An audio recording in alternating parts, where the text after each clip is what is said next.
Bienvenue dans le podcast des leaders holistiques. Je suis Christophe, ingénieur, artiste holistique. Ce podcast est pour toi si tu es attiré par l'épanouissement personnel, professionnel et spirituel. Ma mission est de t'accompagner, toi le manager, l'ingénieur, le leader rationnel cartésien, à connecter, aligner ton mental rationnel avec tes émotions, ta créativité, ton intuition et ta spiritualité en m'appuyant sur la recherche scientifique. Allez, on y va, c'est parti!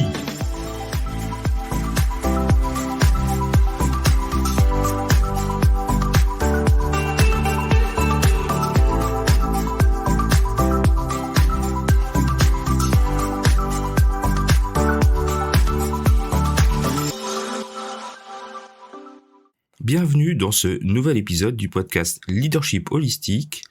Et aujourd'hui, ma contrainte créative est d'enregistrer cet épisode les yeux fermés. Et les yeux fermés, alors je me suis demandé longtemps de quoi j'allais vous parler les yeux fermés. Et puis je pense que quand on a les yeux... en tout cas pour moi, fermer les yeux et parler à un micro, tout de suite ça éveille des souvenirs. L'idée c'est de se replonger dans son enfance. En tout cas, c'est ce que ça m'inspire et j'aimerais partager avec vous peut-être quelque chose probablement quelque chose dont j'ai jamais parlé et qui peut expliquer certaines choses de ma vie maintenant. Je voudrais partager avec vous mes vacances d'enfance. Elles sont assez particulières, mes vacances d'enfance, parce que quand j'étais enfant, on partait en vacances assez longtemps, de mémoire, mais quand on est enfant, on a tendance à grossir les choses, mais je dirais plusieurs semaines, voire un mois, un bon mois en tout cas. Et on partait en famille, c'est-à-dire mes parents, mes grands-parents, mes arrière-grands-parents, parfois certains cousins, cousines. Alors c'était pas toujours les mêmes personnes chaque année, mais globalement mes parents et mes arrière-grands-parents, ça c'est sûr, parce que ma fameuse arrière-grand-mère dont je parle dans un autre épisode qui tirait les cartes, qui était voyante. Et on partait, alors tenez-vous bien, avec des caravanes, des toiles de tente, et on allait faire du camping sauvage en Bretagne. Alors j'explique le concept du camping sauvage, en particulier pour mes amis québécois qui ne doivent pas connaître l'expression. En gros, on fait du camping dans un endroit... c'est un peu l'équivalent de maintenant de prendre son van aménagé, puis d'aller se planter quelque part, dans un endroit qui est pas fait pour du camping. Et là, on allait au bord de la plage, au bord de la mer, au bord de l'océan, dans des terrains, dans des dunes, dans les endroits où... alors c'était autorisé à l'époque, je pense que ça l'est plus maintenant. On pouvait planter la tente ou planter une caravane, mais il y avait absolument il y avait pas d'électricité, il y avait pas de toilettes, il y avait rien. C'était vraiment... Et c'était gratuit. Donc on partait, cette espèce de troupe là, cette espèce de troupe organisée on partait plus ou moins au même endroit, vers Audierne en Bretagne, donc au Finistère Sud, au bord de l'océan, et on plantait le camp. Et avec la totale, c'est-à-dire qu'on creusait des toilettes à un endroit, et puis on mettait une protection pour pas qu'on nous voit évidemment, mais on creusait les toilettes dans la terre. Je ne me souviens pas vraiment comment on se lavait, j'avoue, mais je pense que c'était assez archaïque. Mais on avait, en tout cas, mes arrière-grands-parents, eux, avaient une petite caravane. Nous, on avait des tentes, des grandes tentes avec plusieurs chambres, voilà, vraiment quelque chose d'assez confortable. Et on passait, voilà, des semaines, voire un mois, au bord de l'océan, à faire du camping, donc à aller à la plage. Bon, on était enfants, donc on a des grandes plages en Bretagne avec du sable, donc on fabriquait des cabanes virtuelles. Mon papa, c'est là où il m'a initié à la pêche, donc on allait pêcher dans plusieurs types de pêche. On avait la pêche, c'est là pour la première fois où j'ai fait de la pêche sous-marine, donc avec mon père. On allait pêcher évidemment avec le lancer de pêche. On allait aussi pêcher, alors certaines années, en tout cas dans les moins anciennes, plus récentes, mon père avait un petit bateau, un Zodiac, et on allait pêcher sur l'océan. On posait un filet de pêche. Donc on vivait de la pêche quasiment pendant un mois. Je me rappelle même enfant, on se levait à 4 heures du matin et on allait sur la plage. On faisait on creusait des grands couteaux ou des objets aiguisés et pointus. On creusait dans le sable, puis ça faisait sortir des tout petits poissons qu'on appelle des lançons, qu'après on faisait frire. Donc je me rappelle très bien de ça, on allait pêcher là au clair de lune, c'était juste fantastique. Quand vous avez 8 ans, 10 ans, c'était vraiment l'aventure.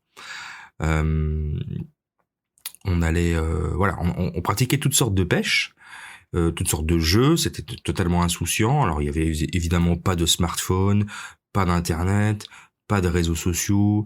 On vivait dans notre petit camp de Robinson Crusoe un peu tout seul. En général, la tradition voulait que notre arrière-grand-père nous invitait dans un bon restaurant ou, au pire, si les années où il avait un peu moins d'argent, parce qu'on était quand même des gens plutôt simples et pas très riches, le grand luxe, c'était on allait acheter du homard, une langouste ou un homard que ma maman cuisinait d'une certaine manière, et puis moi je me rappelle que je faisais la collection de la carcasse que j'essayais de reconstituer de manière ça marchait jamais évidemment. Ah oui, je me rappelle qu'une année on a là il y avait mes grands-parents, il y avait mon grand-père et ma grand-mère paternelle et mes arrière-grands-parents et mes oncles, ou en tout cas au moins un des deux, de mes jeunes oncles qui avaient quasiment mon âge, donc avec qui j'ai été élevé comme mes frères. Et ben on a recueilli un chien, un magnifique setter irlandais, une femelle qui avait été abandonnée sur la plage. Et là, ce mec était d'une beauté, un chien un peu fou, donc on a joué avec pendant toutes les vacances. Et puis à la fin, ben je suppliais mon père de l'adopter, mais il ne pouvait pas parce qu'on vivait en appartement. Mais du coup, mon grand-père l'a adopté, puis on l'a ramené. Et elle a vécu très longtemps, hein. Je me rappelle, on l'avait appelée Sophie. Me demandez pas pourquoi on l'avait appelée Sophie. Je ne sais plus. C'est un magnifique setter irlandais qui avait une tache blanche sur le front. Je me rappelle très bien de cette chienne. Donc voilà, c'était une époque, c'était une autre époque. Alors je parais un peu nostalgique. J'assume tout à fait de faire le vieux con là, parce que c'était il y a plus de 30 ans, il y a même 40 ans. Parce que j'avais une dizaine d'années, mais c'était les vacances exceptionnelles. On allait évidemment visiter un petit peu, on allait à la Pointe du Raz, on allait se promener dans des endroits improbables. Et c'est surtout cette espèce de caravane composée de caravanes et de toiles de tente qui se déplaçaient pas pendant un mois, on se fixait à un endroit, mais on se déplaçait de la Sarthe là où on vivait jusqu'en Bretagne, donc c'était quand même quelques heures de trajet à l'époque. Ça roulait tranquille, hein.